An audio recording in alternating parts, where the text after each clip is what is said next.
okay. We're not going to get dialed up for 50, I don't think. Now, my real concern is with Blake Baker, not to, really start early on it, but, you guys have heard me say it before, and I will say it again.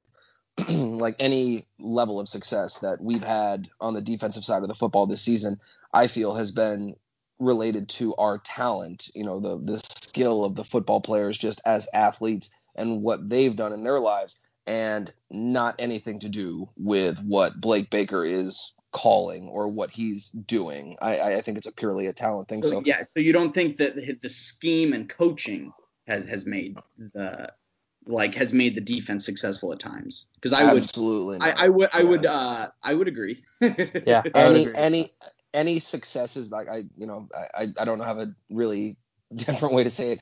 Any level of success that we've experienced on the defensive side of the football this year has purely been based on the natural talent of the players and not anything to do with really what Blake Baker's been doing. Yeah. Well, and I would add to that whenever Manny Diaz is calling the defense. Yeah. Honestly. I mean, sometimes it looks like, he in terms of like Madden or NCAA, it's like he takes over the sticks. It's like he's just the one who's like, all right, listen, my little brother who's 8 years old, you're done playing now. I'm going to take over. All right. Your turn's over. I'm going to take over. We're going to win this game. And that's what it feels like. I'm not an expert on these X's and O's, but all I know is what it looks like when I see it on TV. You know what I'm saying? Yeah. Yeah. Absolutely. I feel you. Jordan, how are you feeling about the defensive ends tomorrow night? Because I think that the two starters, it's going to be Jafari Harvey and, correct me if I'm wrong, Cam Williams? I could be wrong.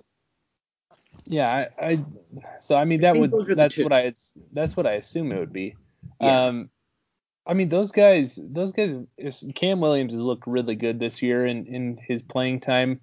We had high expectations for Jafari Harvey. So, I mean, it's not that I'm necessarily worried about that, but I was just looking at Oklahoma State's running back statistics.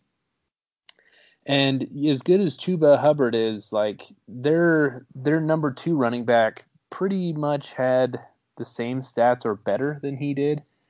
He averaged a full carry or a full yard per carry more than Chuba did. So I am, I'm not breathing a sigh of relief that their running game won't be a threat anymore. Because their quarterback can move a little bit too. He had 300 rushing yards. Mm-hmm.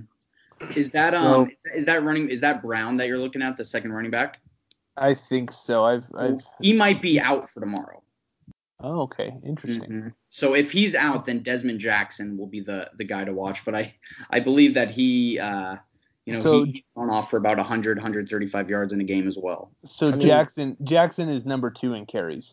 Okay. I pulled it back up. So Jackson had 93 carries for 530 yards. That's 5.7 per carry and 4 touchdowns. And I mean, he was 40 carries and 100 yards behind Chuba on the year. So, I think we can't overlook their rushing offense because of Chuba being out.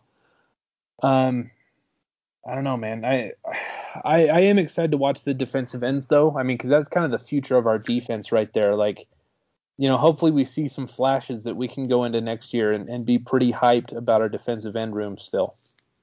Yeah, I think it was like the Duke game and also the Pitt game. We saw a few things from Jafari Harvey that really jumped out, and he's going to be a special player. Yeah. I know that Zach McLeod's been getting reps at defensive end. You guys see that? Yeah. Dude, hey man, that's something to be excited about because you look at his body type and his skill set, and you sit there and you go, maybe he does kind of belong on the defensive line in that regard. It makes me a little bit nervous that we're pulling that out for a bowl game, but if that's where he's more naturally suited as an athlete, then we're supposed to trust the coaches, I suppose, in some regard. Yeah, I mean, I guess no better time to change his position than his final college game, right? Yeah, right. Right. Yeah, I don't know, man. Did you, Petrie, did you consider going to this game? So I don't actually have the opportunity with work. Unfortunately, it's not going to happen. That wasn't in the cards for me. it might have been nice if we, as Jordan probably would have preferred, if we had opted out of the UNC game and gotten a chance to play in a New Year's Six Orange Bowl. I might have been able to make that happen, but Tuesday in Orlando at 5:30 p.m. Can't swing it. Sorry.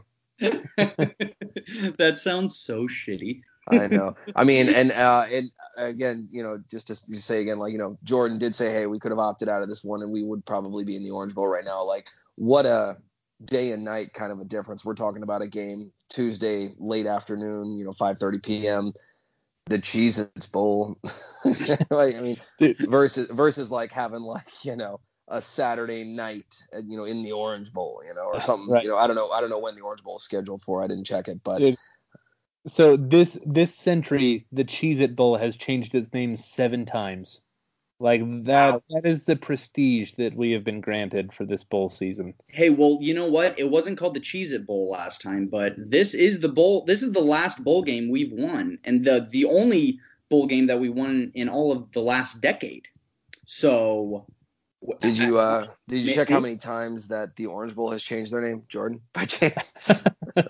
You know what? It's this is the 87th Orange Bowl that they're playing. So I think it's a little bit better because it hasn't had to change its name 7 times. It's not under a freeway pass offering sexual favors for a corporate sponsorship. So. Oh Lord. Okay, but yeah, I think Oklahoma State, they're going to try and run this ball a lot. That's everyone thinks about Oklahoma State and they conjure up these thoughts of an air raid offense, this and that. It's Big 12, but it's really not that kind of team. They're running the ball for nearly 200 yards a game, so they're going to try and pound it down our throats. I mean, they're going to get the receiver Wallace involved a lot, but if this team scores more than 28 points, what do you guys think? What's the number set for our defense is in terms of points allowed for tomorrow night? Like, what do you think is a realistic number that our defense can give up, but we can still win, if that makes sense? For us to still win, let's see. I mean, people haven't been scoring a lot. Petrie, if you got an answer, you can go ahead, man. Yeah, I was gonna say, well, my current score prediction is 38-31. So I would say that if we can keep them in the 28 or lower range, I think we're okay. Now, how close that win is, whether we end up winning, 31-28, or whether we end up winning 52-28, I don't know. But I think if we keep them 28 or lower, that we're solid. We're okay. Yeah, 28 points was around kind of the number that I was thinking. As far as defense goes, Oklahoma State's okay. I know that, Jordan, you were saying that they were cooking earlier in the year. I mean, at the beginning of November, I mean, this is a team that was gunning for a potential Big 12 championship. Like, this isn't a bad football team. I know they've had some kind of, questionable losses and everything, but Oklahoma State's always a solid team. They're 3-1 in their last 4 bowl games. Mike Gundy has won 9 bowl games. We haven't won 9 bowl games in the last 30 years. So that's and what you were saying about, like, have you watched Oklahoma State? I did catch them in a couple of games earlier in the year. They're one of those names that catches my eye, as I'm scrolling through the games, and it's like, oh, Oklahoma State versus fucking Kansas State or something, right? Like, oh, okay. Hey, but Oklahoma State, though, I'll watch that team, right? Here's what makes them really hard to scout is you might have watched them, and they've got a couple of guys that are going to be playing on Sundays in the future. But the deal is this, is even though those players are opting out, Oklahoma State, and this is not largely relevant in the big picture, but Oklahoma State as a program has been to a bowl game in 15 consecutive seasons. Now, of course, the last 12 plus years, that doesn't really matter. But I will say this, every single non-freshman player on the Oklahoma State roster has been to a bowl game every year that they've been on the football team. So even though some of the guys that we're talking about, they're going to be opting out or this guy's not really playing, the other 70 guys that are on the team have seen a bowl game every year that they've played. So that matters. That's big. Yeah. And Jordan. No, you're fine. I just looked up their defensive statistics. They're their scoring defense. So they only allowed 22 points per game. That's 33rd nationally. Like they average only 30 points a game. So I don't know, man. It's kind of hard for me to gauge what we're going to score. I mean, they just blew out Baylor in their last game, like 42-3 or something. So I think that we're going to have to score in the high 20s, low 30s. I don't know if I hope we can though, because they don't have any defensive players opting out. Yeah. So someone. Wait, Marsh, didn't you just say that cornerback? National Sports Week. I just they have tweeted. a cornerback opting out, right? You're right. That's correct. I was thinking wide receiver for some reason, but correct. They do have a corner opting out. So I have So I just stumbled upon this tweet. It's from Chris Facilia. He's a well-known sports media guy. He just tweeted Miami's offensive stats in their last 2 bowl games. Are you guys ready to cry? Is that the Bear guy? Yeah. So they have Marsh, 20. I saw this. So I saw they the have tweet 20. You're talking about. So the last 2 bowl games, they have 25 drives as an offense, 0 touchdowns, 8 turnovers, 10 3-and-outs, 1 red zone drive. 1.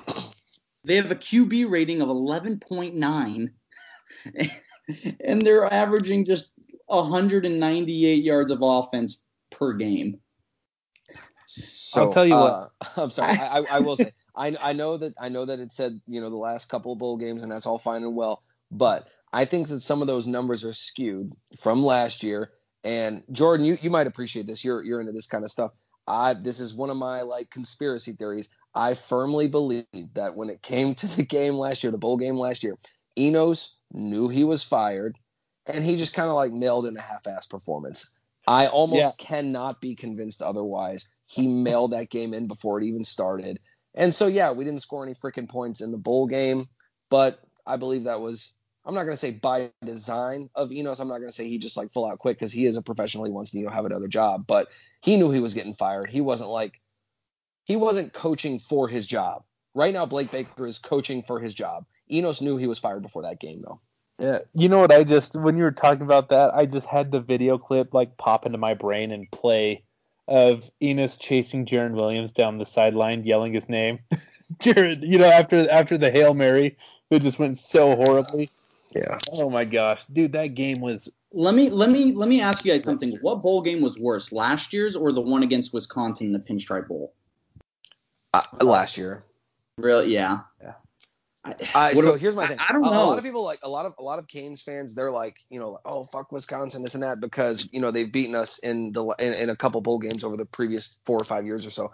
But I actually have no problem with Wisconsin. I like Wisconsin as a football program.